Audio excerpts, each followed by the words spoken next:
తమిళనాట రాజకీయాలు రోజు రోజుకు వేడెక్కుతూ ఉన్నాయి. ఆ రాష్ట్ర బీజేపీ చీఫ్ అన్నమలై సంచలన నిర్ణయం తీసుకున్నారు. డిఎంకేను అధికారం నుంచి దించే వరకు తాను చెప్పులు ధరించననే నిర్ణయం తీసుకున్నారు అన్నమలై. అంతేకాదు అన్నా యూనివర్సిటీలో ఒక విద్యార్థిపై లైంగిక వేధింపులకు పాల్పడిన ఘటనలో తనకు తానే కొరడా దెబ్బలను శిక్షగా విధించుకున్నారు.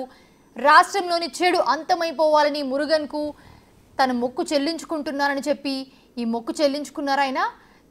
అయితే బీజేపీ కార్యకర్తలు ఎవరు కూడా కొరడాలతో కొట్టుకోవద్దని ఆయన అభ్యర్థించారు.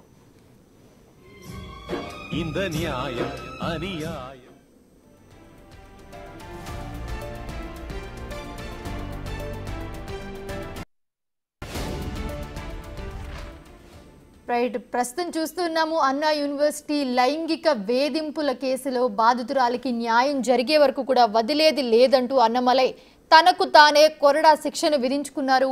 అన్నా యూనివర్సిటీలో మహిళను నగ్నంగా వీడియో తీసిన ఘటనలో ఆయన రాష్ట్ర ప్రభుత్వంపై తీవ్ర స్థాయిలో మండిపడ్డారు.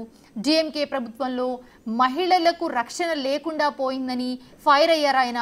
అసలు విషయాలను వెలుగులోకి తెచ్చి అందుకు బాధ్యులైన నేతలు వెంటనే రాజీనామా చేయాలని కూడా డిమాండ్ చేశారు. ఇక అంతేకాదు డిఎంకేను గద్దె దించేందుకు నేటి నుంచి 48 రోజుల పాటు ఉపవాస దీక్ష చేసి సుబ్రహ్మణ్య స్వామిని వేడుకుంటున్నారని తెలిపారు అన్నమలై.